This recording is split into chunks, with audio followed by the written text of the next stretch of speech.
السلام علیکم ناظرین، لاہور رنگ کی خصوصی سحر ٹرانسمیشن رمضان رنگ سے میں ہوں میاں عمران ارشد اور میرے ساتھ موجود ہیں میں ہوں آپ کے ساتھ مدیحہ الماس خان اور آپ کو سلام عرض کرتی ہوں۔ جیسے کہ آپ سب جانتے ہیں رمضان مبارک کا یہ آخری عشرہ ہے اور آخری عشرے کو لے کر کے ہم نے ہمیشہ ہی ڈے فرسٹ سے پہلے روزہ مبارک سے ہماری کوشش رہی ہے کہ جو ضرورت ہے وقت کی ان موضوعات کو شامل گفتگو کریں، اس پینل کا حصہ بنائیں، اس بزم کا حصہ بنائیں، اور یہ کوشش جو ہے ہماری جاری و ساری ہے۔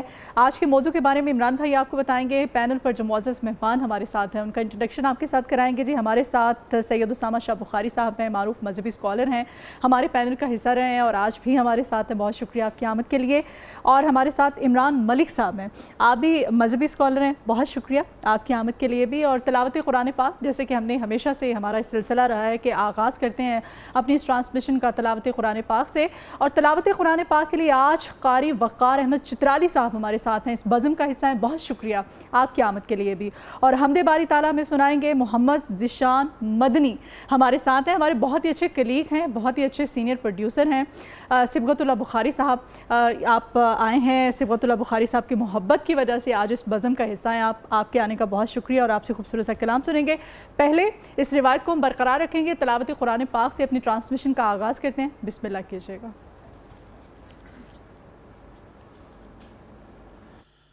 اعوذ باللہ من الشیطان الرجیم،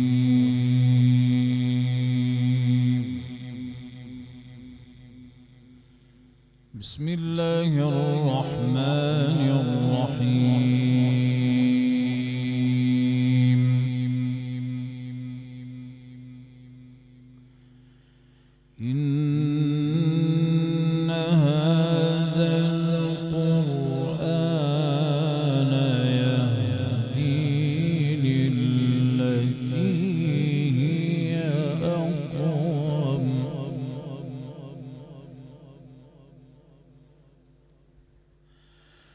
ويبشر المؤمنين الذين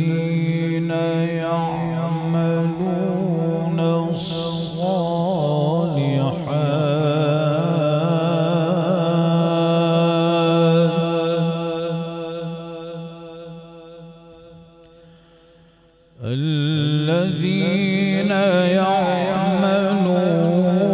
الصالحات أن لهم أجرا كبيرا،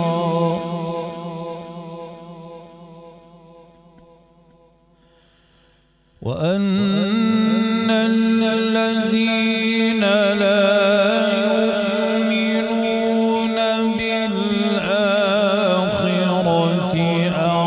أعتدنا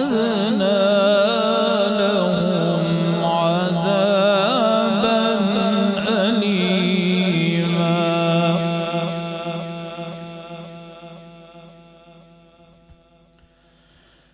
بسم الله الرحمن الرحيم، إن هذا القرآن يهدي للتي هي أقوم،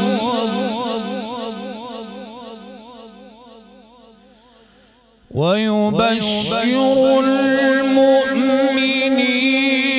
الذين يعملون الصالحات أن لهم أجرا كبيرا،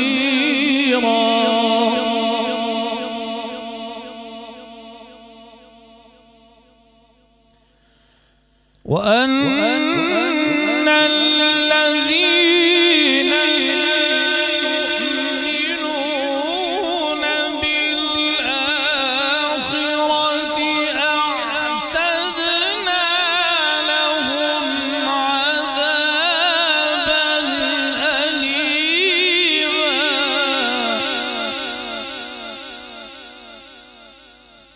وأن الذين لا يؤمنون بالآخرة وأن الذين لا يؤمنون بالآخرة أعتدنا لهم عذابا أليما ويدعو الإنسان بالشر دعاءه بالخير وكان الإنسان عجولا ويدعو الإنسان بالشر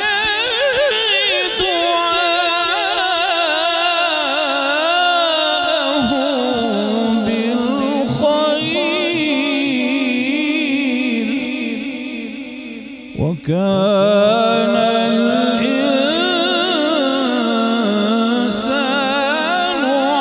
عجولا صدق الله العظيم جزاک اللہ خیر. قاری وقار احمد چترالی صاحب بہت خوبصورت انداز میں تلاوت کلام پاک پیش کر رہے تھے، اور جو آیات پڑھی گئیں وہ سورہ بنی اسرائیل سے تھیں. اللہ تعالی ہمیں سمجھنے اور عمل کرنے کی توفیق عطا فرمائے. آج کے اس بزم میں جس موضوع کو ہم لے کر چلیں گے وہ بنیادی طور پر گداگری ہے، اور گداگری کے مختلف پرسپیکٹیوز کو دیکھنے کی کوشش کریں گے اور ان پہ شرعی نقطہ نظر بھی سمجھنے کی کوشش کریں گے. اس کی وجہ یہ ہے کہ اس وقت جس ایرا سے ہم گزر رہے ہیں یہ پوری دنیا میں پوری انسانیت کے لیے جو کہ ایک امتحان ہے بنیادی طور پر انسانیت کا، اور اس امتحان کے دوران ہم سمجھنا چاہیں گے کہ جب ہم گداگری کی بات کرتے ہیں، بھیک کی بات کرتے ہیں، تو بھیک مانگنے والوں اور بھیک دینے والوں کے ساتھ کیا شرع نے کیا طریقہ رکھا ہے. میں اس چیز پر ایمان کی حد تک یقین رکھتا ہوں کہ خالق، مالک اور رازق صرف ایک ذات ہے جو مالک کائنات کی ذات ہے، اور جس نے سوال اللہ سے کیا، اللہ اپنے در سے کسی کو اس کی مراد پوری کیے بغیر نہیں بھیجتا. لیکن جب وہی انسان اپنا سوال، اپنی مراد لے کر ہر وقت ہر کسی سے اور ہر معاملے میں مدد لینا چاہے تو یقین مانیں وہ شخص بھکمنگا بھی بن جاتا ہے، اس کے لیے مسائل بھی بڑھ جاتے ہیں، اور پوری اس کی جس سوسائٹی میں وہ رہ رہا ہوتا ہے اس میں اس کی سیلف اسٹیم باقی نہیں رہتی. اسامہ بھائی آپ ہمارے ساتھ موجود ہیں، رہنمائی فرمائیے گا کہ جب گداگری کی ہم بات کرتے ہیں تو اس میں دو چیزیں نظر آتی ہیں. پہلے نمبر پر مجبوری، دوسرے نمبر پر بدقسمتی کے ساتھ پیشہ ور گداگری. دونوں میں شرعی معاملات کیا ہیں، رہنمائی فرمائیے. بسم اللہ الرحمن الرحیم. آج کا موضوع ہمیشہ کی طرح بڑا اہم ہے اور معاشرے کے اندر میں سمجھتا ہوں اس کے حوالے سے رہنمائی کی بھی ضرورت ہے. نبی کریم علیہ الصلوۃ والسلام کی حدیث مبارکہ ہے کہ جو اوپر والا ہاتھ ہے وہ نیچے والے ہاتھ سے بہتر ہے. آپ نے صدقات و خیرات کے جو فضائل بیان کیے اس میں آپ نے بیسکلی طور پہ یہ حدیث مبارکہ ارشاد فرمائی. اس کا بنیادی مقصد یہ تھا بتلانے کا کہ دینے والا ہاتھ جو ہے ہمیں وہ پیدا کرنا ہے، اور اسی لیے تو جب صدقات و خیرات کی بھی ترغیب دلاتے ہوئے اللہ کے رسول صلی اللہ علیہ وسلم نے فرمایا کہ جب تم صدقہ کرو خواہ تمہارے پاس ایک کھجور کا دانہ ہی کیوں نہ ہو، تم نے وہ بھی اللہ کی راہ میں خرچ کرنا ہے. اس سارے معاملات سے پتہ لگتا ہے کہ دین نے غنی ہونا سکھایا ہے، غنا سکھایا ہے. اب غنی کی تعریف کیا ہے؟ غنی کی تعریف یہ ہے کہ اگر صبح کو اس نے ناشتہ کیا ہے اور رات کا کھانا اس کے گھر میں موجود ہے تو اس کو غنی کہتے ہیں، اس کو مسکین نہیں کہہ سکتے. دین نے شرع میں غنی کی تعریف ہی یہ ہے کہ جس کے پاس ایک ٹائم کا وقت کا کھانا کھا لیا، دوسرے کا کھانا موجود ہو، اور اس کو ہم مسکین بھی نہیں کہہ سکتے. مسکین تو وہ ہے جس کے پاس اس کو پتہ ہی نہیں اگلے وقت کا کھانا کب کھانا ہے. اب آپ نے بات کی ہے گداگری مجبوری ہے یا پیشہ ہے. حضرت عمر فاروق رضی اللہ تعالیٰ عنہ نے ایک گروہ دیکھا تو ان سے پوچھا یہ کون لوگ ہیں؟ کہا متوکلین علی اللہ، یہ اللہ پہ توکل کرنے والے ہیں، یہ ہاتھ پہ ہاتھ رکھ کے بیٹھے رہتے ہیں اور رزق کا انتظار کرتے ہیں. حضرت عمر فاروق نے فرمایا یہ متوکلین علی اللہ نہیں ہے، یہ جھوٹ بولتے ہیں. یہ کہا وہ کیسے؟ کہا متوکلین علی اللہ وہ ہیں جو پہلے بیج بوتے ہیں، اس پہ محنت کرتے ہیں، پھر اللہ پہ توکل کرتے ہیں۔ اللہ پہ توکل یہ ہے کہ پہلے آپ بیج بوئیں، پھر اللہ کی رحمت کا، اللہ کی برکت کا انتظار کریں۔ قرآن نے کہا وَعَلَّيْسَ لِلْإِنسَانِ إِلَّا مَا سَعَى، انسان کے لیے وہ ہے جو اپنے ہاتھ سے کرتا ہے، اور جو اپنے ہاتھ سے کرتا ہے الکاسب حبیب اللہ، فرمایا جو اپنے ہاتھ سے روزی کماتا ہے وہ تو اللہ کا دوست ہوتا ہے۔ اللہ کے رسول صلی اللہ علیہ وسلم خطبہ حجۃ الوداع کے بعد آپ لوگوں میں مال تقسیم کر رہے ہیں۔ اب مال جب تقسیم کیا، دو نوجوان آئے اور صحت مند تھے بالکل، اللہ کے رسول صلی اللہ علیہ وسلم نے فرمایا بالکل تمہیں مال نہیں دوں گا میں، انکار فرمایا آپ نے، اور اس کہنے لگے اللہ کے رسول صلی اللہ علیہ وسلم کیوں آپ ہمیں کیوں مال عطا نہیں فرمائیں گے، آپ سب کو دے رہے ہیں۔ اللہ کے رسول صلی اللہ علیہ وسلم نے فرمایا تم تو بالکل صحت مند ہو، ہٹے کٹے ہو، تمہارے ہاتھ بالکل ٹھیک ہیں، تمہارے پاؤں ٹھیک ہیں، تم بالکل سلامت ہو، تمہاری ہوش سلامت ہے، تو تم کیوں نہیں کما سکتے، جاؤ جا کر کماؤ۔ اور ایک اور بندہ اللہ کے رسول صلی اللہ علیہ وسلم کی بارگاہ میں حاضر ہوا، عرض کرتا اللہ کے رسول کوئی مال دے دیں، کوئی صدقہ خیرات فرما دیں۔ اللہ کے رسول صلی اللہ علیہ وسلم نے استفسار فرمایا کہ تمہارے گھر میں کوئی چیز موجود ہے، تمہارے پاس کوئی شے ہے؟ کہ اللہ کے رسول صلی اللہ علیہ وسلم بالکل ہے، ایک لکڑی کا پیالہ ہے اور ایک ٹاٹ ہے، کبھی ہم اس کو بچھا لیتے ہیں اور کبھی اس کا لباس بنا لیتے ہیں۔ آپ نے فرمایا لے کر آؤ، وہ لے کر آیا، آپ نے مسجد نبوی میں اعلان فرمایا کون ہے جو اس کو خریدے گا؟ صحابہ میں سے کسی صحابی نے کہا اللہ کے رسول میں خریدتا ہوں اس کو، اس نے کچھ درہم کے عوض میں اس کو خرید لیا۔ آقا علیہ الصلوۃ والسلام نے کہا جاؤ یہ بازار میں جاؤ، یہ کچھ درہم میں سے اس کا سامان لے کر آؤ، کلاڑا اور اس کا دستہ لکڑی کا وہ لے کر آؤ، اور کچھ گھر والوں کے لیے کھانے کے لیے کچھ لے کے آؤ۔ کھانا گھر بھیج دیا، کلاڑا منگوایا، آپ نے خود اپنے دستے مبارک سے وہ دستہ اس کلاڑے کے اندر فٹ کیا اور کہا یہ پکڑو اور جاؤ بازار جا کر اور جنگل میں جا کے تم لکڑیاں کاٹ کے لا کر بازار میں بیچو اس کو۔ اور مہینے بعد اس آدمی کو دیکھا گیا وہ صدقہ دینے والا بن گیا۔ دین نے تو یہ سکھلایا ہے کہ آپ نے جو مانگنے والا بھی آیا ہے اسے مانگنے کی بجائے اسے کام کرنے کی ترغیب دیں۔ اب دین اسلام میں جو مانگنا ہے، جو سوال کرنا ہے، اس کی اجازت کہاں دی گئی؟ صرف 3 لوگوں کو اجازت دی گئی یہ مانگنے کی۔ ایک وہ بندہ ہے کہ جس کے پاس کوئی امانت رکھوائی گئی اور اس امانت میں اس نے ضمانت دی ہے کسی بندے کی، اور اس ضمانت کی بیس میں پیسے کسی کو لے کے دیے، مال لے کے دیا ہے، اور جس کو مال لے کے دیا وہ مکر گیا ہے یا غائب ہو گیا، وہ دور اس سے ہٹ گیا، ضمانت اس نے دی ہوئی ہے، وہ بندہ اس کو مل نہیں رہا۔ اب وہ کیونکہ ضمانت اس نے دی ہے، اس کے ذمہ ہے پیسے واپس کرنا، تو ایسے بندے کی آنت کے لیے پیسے جو ہیں اکٹھے کرنا وہ سوال کر سکتا ہے۔ قرض اور امانت کے حوالے سے جو ضامن ہے۔ اور ایک بندہ جو ہے بالکل ہی اس مفلسی اور کلاشی کی حالت میں آ گیا کہ اس کو جان کنی کا عالم ہو چکا ہے اور مفلس اور کلاش ہو چکا ہے، اسے پتہ نہیں ہے کہ میرے بچوں کا پیٹ کیسے پال سکتا ہوں میں، اس کے لیے اجازت ہے کہ وہ جو ہے وہ سوال کر سکتا ہے۔ تیسرا وہ بندہ ہے کہ جس نے گردن آزاد کروانی ہے، مثال کے طور پہ کسی کی دیت دینی ہے، قتل کے معاملے میں معاف کر رہے ہیں، دیت کے بدلے میں دیت ادا کرنے کے معاملے میں سوال کر سکتا ہے۔ اور دین اسلام میں تو جو گدھا گری ہے اور جو یہ پیشہ ور فقیر جو ہیں، اس کی اس قدر ممانت ہے کہ اللہ کے رسول صلی اللہ علیہ وسلم نے فرمایا یہ پیشہ ور بھکاری جو ہیں جب قیامت کے دن اللہ کی بارگاہ میں جائیں گے تو ان کے چہروں پہ گوشت نہیں ہوگا، ان کے چہرے گوشت سے جو ہٹ کے ہوں گے، ایک ڈھانچے کی صورت میں جائیں گے۔ یہ اللہ کی عذاب کی پکڑ ہے، جس دن اللہ کی بارگاہ میں لوگ پیش کیے جائیں گے تو اس انداز میں جب انسان جائے گا پیشہ ور فقیر ہوگا۔ اور یہ جو معاملات ہیں میں سمجھتا ہوں ہمارا جو معاشرہ جو ہے بدقسمتی کے ساتھ ہمارے معاشرے میں آپ دیکھیں ان پیشہ ور فقیروں کی وجہ سے، ان پیشہ ور بھکاریوں کی وجہ سے، وہ طبقہ جن کی آپ نے بات کی جو لوگ بے روزگار ہو گئے، مستحق سے چھوڑ کر آپ وہ لوگ جنہیں وائٹ کالرز والے لوگ کہتے ہیں، جنہیں سفید پوش کہتے ہیں، یہ اصل لوگ ہیں جن کو دینے کا تلاش کر کر کے ان تک پہنچیں اور ان کی آنت کریں، ان کی مدد کریں۔ بدقسمتی کے ساتھ یہ طبقہ جو ہے پیشہ ور فقیر اور ان کے پیچھے ایک پورا مافیا جو ہے آپ دیکھتے ہیں، آپ میڈیا والے حضرات ہیں، ہم سمجھتے ہیں ان چیزوں کو بخوبی اور ہماری عوام بھی ماشاءاللہ اویئرنس رکھتی ہے، تو ہمیں ان لوگوں کو دینے کی بجائے ہمیں ان لوگوں کو تلاش کرنا ہے اپنے رشتہ داروں میں۔ اس لیے تو اللہ کے رسول نے فرمایا تھا، ایک حدیث مبارکہ مکمل کر دوں، جو صدقات ہیں ان میں اللہ کے رسول نے فرمایا سب سے پہلے صدقہ اپنے رشتہ داروں پہ کرو۔ کیوں؟ فرمایا ایک تو اجر تمہیں صدقے کا مل رہا ہے اور ایک تمہیں اجر صلہ رحمی کا مل رہا ہے، تو ہم اپنے رشتہ داروں میں وہ لوگ ڈھونڈیں۔ سفید پوش کرونا کی وجہ سے ہمیں پتہ ہے ہمیں دکانیں بند ہیں، جابز نہیں ہیں، پیز نہیں مل رہی، تو ہمیں ان لوگوں کو تلاش کرنا ہے، سب سے پہلے ان تک مدد کریں اس سے پہلے کہ وہ سوال کسی کے آگے کریں۔ صحیح ہے، لیکن یہاں پر تھوڑا سا معاملہ جو ہے وہ کریٹیکل ہو جاتا ہے، کیونکہ ہمارے ہاں یہ بھی کہا جاتا ہے، بڑا تنقید کا نشانہ بنایا جاتا ہے کہ آپ جب جا رہے ہوتے ہیں، خاص طور پہ آپ کے گھر پہ کوئی سائل آتا ہے، کوئی بھی آ جاتا ہے، بھکاری آ جاتا ہے، تو کہتے ہیں گھنٹے کو اس کو خالی ہاتھ ہم نے لوٹانا نہیں ہے واپس. اگر وہ چلا جاتا ہے, لوگ اس طرح کی آپ کی برین واشنگ ہو چکی ہوئی ہے, ہمارے ذہنوں میں ہمارے دلوں میں ایسی باتیں ڈال دی گئی بچپن سے لے کے اب تک کہ سم ٹائم میں خود میرا اپنا ذاتی میں آپ کو تجربہ بتا رہی ہوں کہ اگر میں واپس بھیج دیتی ہوں کسی سائل کو یا کسی بھکاری کو تو یقین کریں مجھے شاید 2 دن وہ اسی ٹینشن میں رہتی ہوں کہ میں نے اس کو واپس کیوں بھیجا. بظاہر وہ بالکل ٹھیک ٹھاک ہوتا ہے تو پھر دل کرتا ہے سم ٹائم کہ نہیں یار اس کو واپس بھیجو کیوں.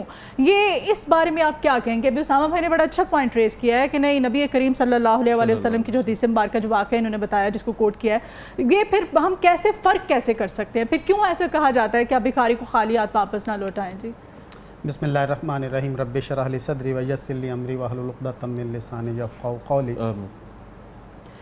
یہ جو آپ نے بات کی ہے یہ ہماری سوسائٹی کے اندر بہت زیادہ یہ پایا جاتا ہے.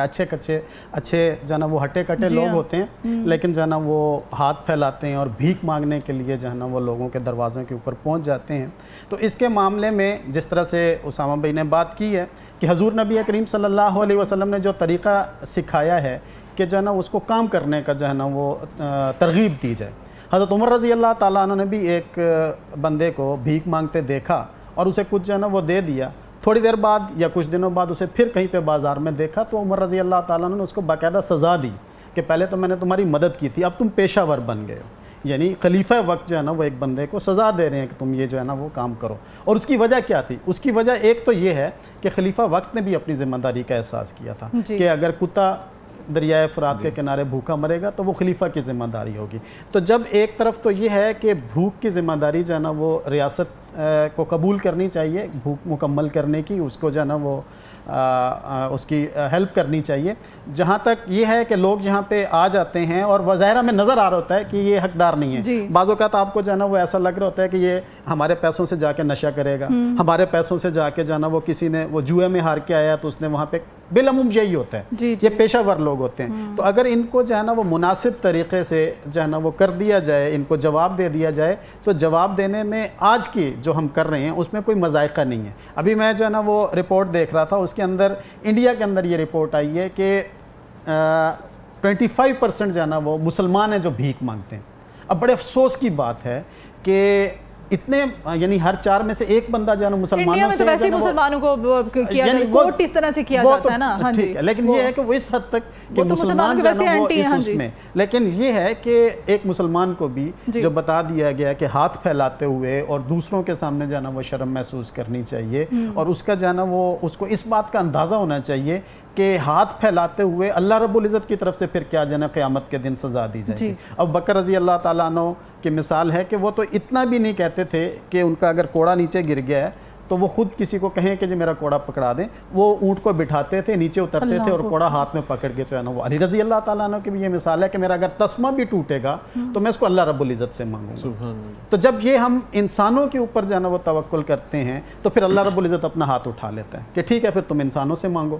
لیکن اللہ کے پاس جب جائیں گے, جب اللہ سے جانا وہ طلب کریں گے تو اللہ تو چھوٹی سے چھوٹی چیز سے لے کے بڑی سے بڑی چیز بھی جانا وہ عنایت کرتا ہے. جب یہ کنسیپٹ کسی عام بندے کے اندر جانا وہ کلیئر ہو جائے گا کہ بھیک مانگنے کا مجھے جانا وہ یہ نقصان ہے اور میں اللہ کے سامنے جا کے مانگ لوں گا تو اللہ رب العزت فوری جانا وہ عنایت کرنے والے ہیں اور اللہ کے اوپر توکل بڑھے گا تو پھر انسان جانا وہ بھیک نہیں مانگے گا, کیونکہ جو ہے نا وہ حقیقی دینے والا تو اللہ رب العزت ہے. اور اللہ رب العزت جو ہے نا وہ بالکل لمحوں کے اندر جو ہے نا وہ انسان اگر خلوص سے مانگے نا تو اللہ رب العزت کبھی بھی جو ہے نا وہ انسان کی دعا ریجیکٹ نہیں کرتا. وہ عطا کرنے والا ہے اور اس کے خزانوں میں کمی نہیں ہے. کہا کہ اگر سمندر کے اندر سوئی ڈال دی جائے اور سوئی کے ساتھ جو پانی لگتا ہے, اگر اللہ رب العزت اس جو ہے نا لوگ ساری کائنات اللہ رب العزت سے مانگنے لگ جائے تو اللہ کی سلطنت میں اللہ کے جتنا بھی مال ہے اس کے اندر اس سوئی کے ساتھ لگے پانی کے برابر بھی کمی نہیں ہوگی. سر اسی ضمن میں میری خواہش یہ بھی ہوگی کہ رمضان المبارک بھی چل رہا ہے تو جب ہمارا ٹاپک گداگری ہے تو اس کے ساتھ ساتھ حاصل رمضان بھی تھوڑا سا ڈسکس کر لیں کہ رمضان المبارک میں ہمیں کس طریقے سے چلنا ہے اس تمام تر معاملے کو لے کر. دیکھیں رمضان المبارک کے اندر بھی ایسی چیزیں جو ہے نا وہ نیکیوں کا اجر کتنا گنا بڑھا دیجیے, 70 گنا, بعض روایات میں 700 گنا اللہ رب العزت بڑھا دیتے ہیں. اور اس رات جو ہے نا وہ اس طاق راتوں میں جو عشرہ ہم گزار رہے ہیں اس کے اندر طاق راتوں میں تو اس کا کئی مہینوں کے برابر جو ہے نا وہ اجر ہو جاتا ہے. تو جب اتنا زیادہ اجر ہے تو پھر جو دینے والے لوگ ہیں نا ان کو سمیٹنا چاہیے. ٹھیک ہے, ان کو زیادہ سے زیادہ دینا چاہیے, کیونکہ اللہ رب العزت اتنا زیادہ جب اس کا اجر بڑھا رہا ہے تو وہ پھر رپلائی بھی اللہ رب العزت جو ہے نا وہ اتنا ہی کرتا ہے, وہ واپس عطا بھی کرتا ہے, کئی گنا عطا کرتا ہے. میں نے بتایا نا کہ اس کے خزانے کے اندر کسی قسم کی کمی نہیں ہے. تو یہ تو بالعموم پورا ماہ رمضان اور بالخصوص یہ آخری جو اشرار اس کی طاق رہتے ہیں, اس کے اندر تو انسان کو دینے کے حوالے سے بھی جو ہے نا وہ ہاتھ کھلا کرنا چاہیے, اور اس کے حوالے سے لوگوں کو صلہ رحمی کے حوالے سے بھی, لوگوں کو عطا کرنے کے حوالے سے. اس لیے ہمارے یہاں پاکستان کے اندر تو خاص طور پہ لوگ زکوٰۃ بھی جو ہے نا وہ اسی مہینے کے اندر نکالتے ہیں. وہ اس لیے نکالتے ہیں کہ اس مہینے کے اندر جو ہے نا وہ اجر زیادہ ہے. وہ اس لیے نہیں ہے کہ زکوٰۃ ماہ رمضان میں ہی دی جائے, وہ اس لیے کہ اجر جو ہے نا وہ زیادہ ہے, اور اس اجر کو سمیٹنے کے لیے 70 گنا اور 700 گنا سمیٹنے کے لیے جو ہے نا وہ کیا جاتا ہے. حضور نبی کریم صلی اللہ علیہ وسلم کو معراج کے موقع پر بھی دکھایا گیا کہ کچھ لوگ ہیں اور وہ جو ہے نا وہ اپنی فصل کاٹتے ہیں اور فصل کاٹ کے نیچے رکھتے ہیں اور دوبارہ سے ان کی فصل پک کے تیار ہو جاتی ہے. تو پوچھا یہ کون اتنے خوش قسمت لوگ ہیں؟ تو بتایا جبریل امین علیہ السلام نے کہ یہ وہ لوگ ہیں جو دنیا کے اندر صدقہ کیا کرتے تھے. سبحان اللہ. اللہ رب العزت نے ان کو کئی گنا جو ہے نا جنت کے اندر جو ہے نا وہ بڑھا کے جو ہے نا وہ عنایت. اور رمضان المبارک میں تو اس کا کئی گنا ثواب جو بڑھ جاتا ہے. بس اللہ تعالیٰ قبول ایک اور پوائنٹ جو ہے وہ بھی میں اسامہ بھائی کے ساتھ ڈسکس کرتی ہوں. اسامہ بھائی ایسا ہوتا ہے کہ وہ بھکاری کوئی سم ٹائم اکثر ہوتا ہے, ہم گاڑی میں جا رہے ہوتے ہیں, ٹریول کر رہے ہوتے ہیں, سگنل پہ آ جاتے ہیں, ان کو اگر آپ نہ دیں نا تو ان کا رویہ بڑا عجیب سا ہو جاتا ہے. وہ سم ٹائم تو آپ کو بد دعائیں دینا شروع کر دیتے ہیں, بد کلامی کرتے ہیں. او مائی گاڈ, اس رویے کے بارے میں آپ کیا کہیں گے؟ پڑھے مطلب آپ اس حالت میں ہوتے ہیں کہ آپ نہ سمجھ میں نہیں آتا غصہ کریں, ان کو جواب دیں یا کیا کریں؟ ایک لمحے کے لیے اسامہ بھائی امیجن کریں کہ آپ صبح نکلے ہیں, اپنے کام کے لیے جا رہے ہیں, اور رستے میں ایک بھیکاری آ کے آپ کو ملتا ہے اور آپ کو بظاہر نظر آ رہا ہے کہ یار یہ کام کر سکتا ہے. جو پہلی بات آپ نے کی اور مدیحہ نے بھی کی, اسی بات پہ کروں گا کہ آپ نے اس سے معذرت کی اور وہ اتنی بڑی بد دعا آپ کو دے کے چلا گیا, پورا دن آپ کا کیسا گزرے گا؟ اسی میں ایک بات آپ کے سوال کے ساتھ ایک اور بات بھی ایڈ کر دوں. صرف مانگتے نہیں ہیں, وہ آ کے جس طریقے سے آپ کے ساتھ گفتگو کرتے ہیں اور آپ کو متوجہ کرتے ہیں, وہ بھی بڑا ایک عجیب سا, تو سکہ گاڑی میں بڑا عجیب سا صورتحال ہے. اور کم از کم اگر آپ ان کو 10 روپے نہ دیں, وہ واپس پہن کے چلے جاتے ہیں اور بد دعائیں اور بد کلامی کرتے ہیں. اس کے حوالے سے قرآن کریم کے جو آیت مبارک ہے نا, وَإِذَا خَاطَبَهُمُ الْجَاهِلُونَ قَالُوا سَلَامًا, جب تم سے کوئی جاہل مخاطب ہو تو تم سلامتی کی بات کرو اور ان سے اعراض کرو. اگر تم سے بدتمیزی کر رہے ہیں, اگر آپ سے وہ جاہلانہ کلام کر رہے ہیں اور ان کا طرز گفتگو انتہائی وہ میں سمجھتا ہوں نازیبا اور شائستگی سے ہٹا ہوا ہے, تو ہمیں وہ پھر اعراض کرنا چاہیے, ان سے گفتگو میں جو ہے نا الجھنا نہیں چاہیے ان کے ساتھ, اور انہیں اللہ کے لیے معاف کر دینا چاہیے. اگر وہ اتنے میں سمجھتا ہوں کہ اللہ کی طرف سے وہ نوادے کے لوگ ہوتے ہیں تو وہ آپ سے آ کے اس طرح کی گفتگو کرتے, آپ کے سامنے آ کے اس طرح کے سوال کرتے, ان کی بدتمیزی کے جواب میں آپ نے بدتمیزی نہیں کر سکتے آپ. حتیٰ کہ میں سمجھتا ہوں کہ ہماری ریاست کی اس طرح بات ہوئی ہے, ریاست کے اندر ہمارا قانون موجود ہے, گدا گری کے خلاف ایکٹ موجود ہے, تو ریاست کو اپنی ریڈ قائم کرنی چاہیے, اپنے شہریوں کو ایسے لوگوں سے محفوظ بنانا چاہیے. اکثر آپ کی فیملی ساتھ ہوتی ہیں تو ان کی بد کلامی کی وجہ سے, بد زبانی کی وجہ سے آپ کی فیملی کے اندر جو ہے وہ بڑا ایک ہارڈ سا بیہیویئر پیدا ہو جاتا ہے ان کے جواب کے اندر. تو اکثر وہ میں سمجھتا ہوں وہاں پہ حادثات بھی رونما ہوتے ہیں, وہ وہاں پہ لڑائی جھگڑا بھی ہوتا ہے. تو ان چیزوں سے بچنا چاہیے. پہلے خود ہی کوئی بندہ ذمہ دار ہے اور سینسیبل ہے تو اس کو ان کی بدتمیزی والی باتوں کا جواب نہیں دینا چاہیے. بالکل, بہت خوبصورت انداز میں اسامہ بھائی اور عمران ملک صاحب جو رہنمائی فرما رہے تھے. ناظرین, گداگری کی جب بات کرتے ہیں تو ہم نے ابھی اسامہ بھائی نے بھی بات کی, عمران بھائی نے بھی کہا کہ ریاست کی ذمہ داری ہوتی ہے. تو میں اپنے شہر لاہور کی بات کروں تو یہاں پر بھی ریاست نے یہ ذمہ داری ادا کرنے کی کوشش شروع کی. تو امپلیمنٹیشن کا طریقہ یہ اپنایا گیا کہ ٹریفک سگنل پر موجود ٹریفک وارڈن ذمہ دار ہوگا. اگر اس اشارے پر کوئی گداگر بھیک مانگتا نظر آیا تو اس کا نتیجہ یہ نکلا کہ ٹریفک وارڈنز نے بھیکاریوں کی پٹائی کرنی شروع کی, اور بدقسمتی کے ساتھ اس صورتحال کو دیکھتے ہوئے شہری وہاں سے گزرنے والے وارڈنز کی پٹائی کرنا شروع ہو گئے. تو دس از دا سچویشن. لیکن یہ ایک ایسا معاملہ ہے جسے بہرحال ہمیں اس کی سرکوبی بہت ضروری ہے, انڈیویجولی بھی, گروپس میں بھی اور ریاستی سطح پر بھی. حمد باری تعالیٰ کے لیے ہمارے ساتھ محمد ذیشان مدنی صاحب موجود ہیں. بسم اللہ فرمائیے گا.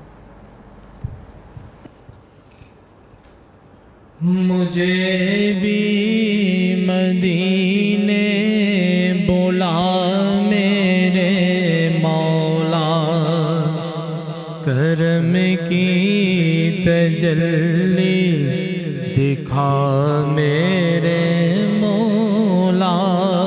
بہت بے قراری کے عالم میں ہوں میں,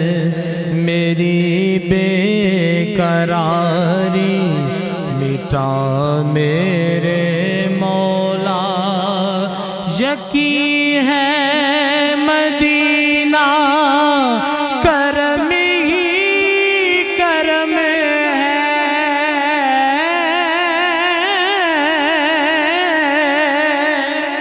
یقین ہے مدینہ کرم ہی کرم ہے، تو رکھتا جہاں میں سبھی کا بھرم ہے، تجھے واسطہ تیرے پیارے نبی کا، میری بگڑی اب تو بنا میرے مولا، مجھے بھی مدینے بلا میرے مولا، کرم کی تجلی دکھا میرے مولا، جسے تو نے چاہا میں اسی پہ فدا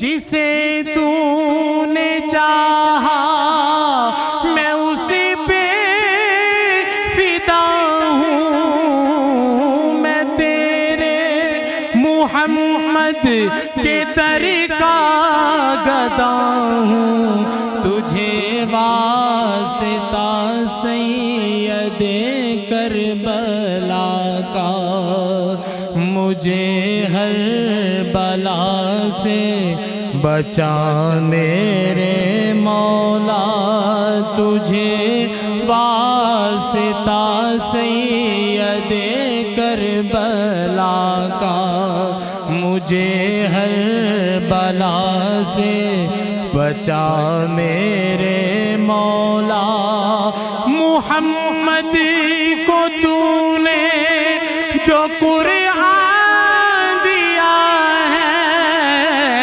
کروڑوں دلوں میں مکمل چھپا ہے، اے قرآن کے مالک گزارش ہے تجھ سے، میرے دل میں قرآن بسا میرے مولا، مجھے بھی مدینے مولا، نگاہوں سے پنہا کیوں منزل میری ہے، کیوں مجد